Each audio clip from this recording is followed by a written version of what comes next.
Hello, welcome back to Hidden Home. Today is our last day of setup until the new year when the sofa arrives. So we've been doing calibration, last little bits of detailing. I'm back in the morning just to clear out the um, last of our tools and leftover bits and bobs, and hand over to the client properly. But I've been doing that slowly over the last couple of days just to ensure that they're all signed in to all the apps and comfortable with everything. But let me take you on a tour of the room. Here we go. Let's put you on the traditional wide angle. I just don't know where to begin with this room. It's all so subtle and amazing. We have the control system where we've put the notice the pattern in the background, and we've also uploaded an image of the room for the room. So this is an iPort Connect Pro. It's a Sonance product. It basically launches wireless charging for the iPad. So you put the iPad in a case, you have your terminals and connectors, and your iPad is always charged and it's always where it's meant to be. So we've got our dim to warm LED tape under there. We've got this beautiful solid walnut worktop for the bar and the shelves. They've started dressing the room with some jars, and that'll be full of snacks soon. Little gift for the client that I got. Oh, what have we here? We have Hidden Home bar mats for them. They brought these beautiful glass jars as well, which just look amazing on that background. The Rayco modular keypad for direct access to all the different lighting scenes. Oh, look, a Hidden Home mug and tote bag as well. Look at that. Yeah, so what else do we have? Let me take you around again. Got these amazing DCW Editions wall lights. This stunning gold colour. There's kind of two rows of LED. There's LED inside that front section and LED around the back there. We've got a beautiful light channels with the wave pattern MDF like behind the bar in. That's a Mylands paint.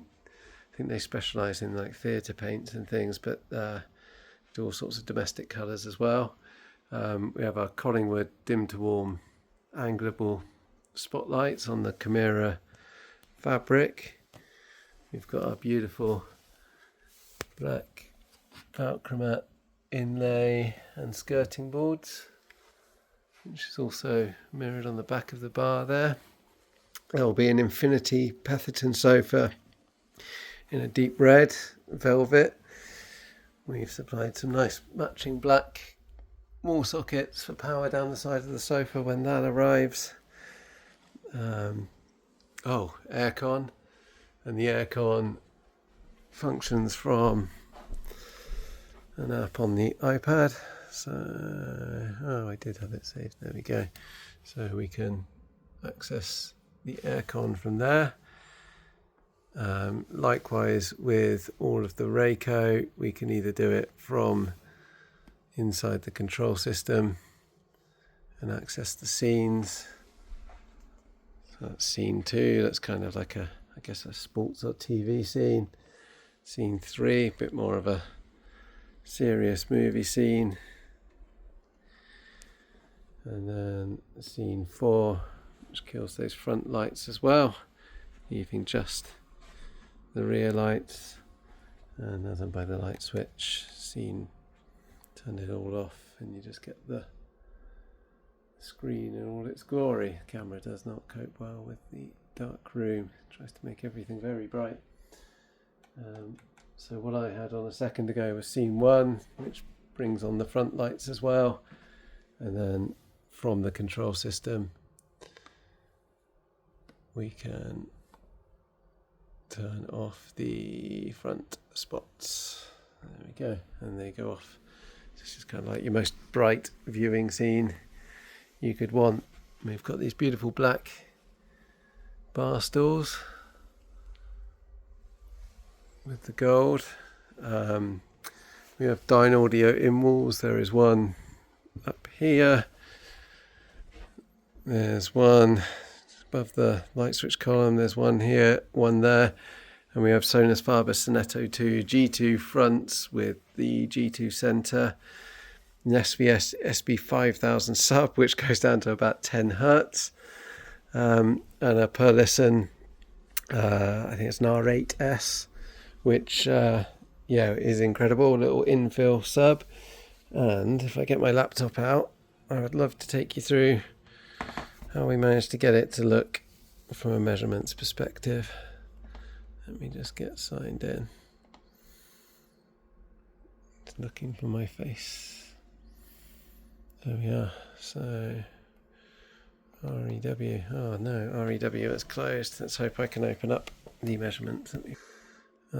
Yes, I would like to open the previous measurements. So we have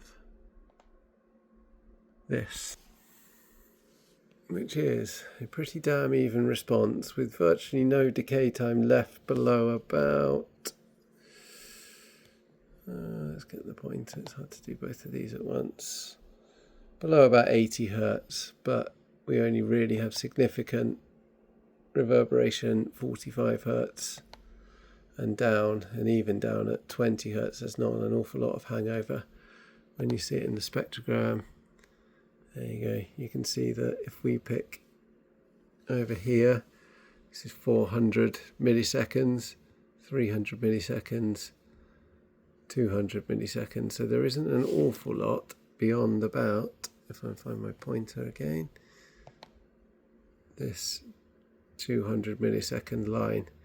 And there's certainly not an awful lot past 400. The actual frequency response without smoothing is that, and I always forget how you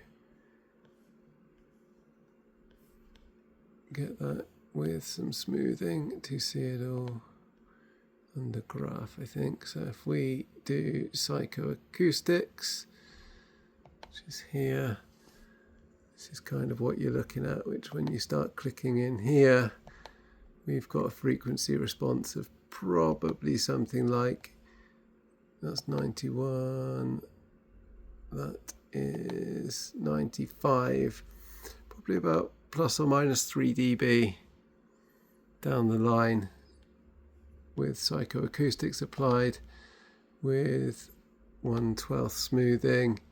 It's probably more like 91 plus or minus probably 5, or maybe plus or minus 6 dB, not gonna lie. But across the majority it's significantly closer. But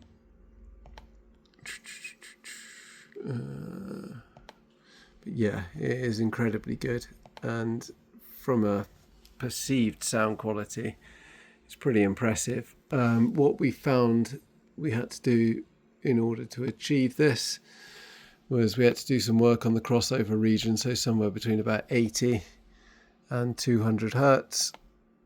That was where we let Anthem Arc do a bit of integration work for us, on top of what we did manually in REW before we started. Both the subs sum beautifully. I didn't need to do any low pass filtering for the per listen. It is more than capable. I've been pleasantly surprised by that. And then for what it's worth, your RT60 times all around here, so everything is below about 400, and the average is somewhere around about 282, but realistically RT60 means nothing in a small room. I think I've been told that you should really just be looking at this graph here. What I can tell you is it's pretty stunning. The bass is tight, fast, no overhang whatsoever. It's incredibly deep, as you can see from the response here. This is pretty impressive as well. This line here, this line here is 10 hertz. So we are 82 from about 90. We're about 8 dB down at 10 hertz. So we're probably down to about 12, 11 hertz at the -6 dB point. And -3 dB is probably about 15 hertz. So we have meaningful output down to about 10 hertz, which is pretty impressive. Yeah, so please do like, subscribe, and we'll see you soon.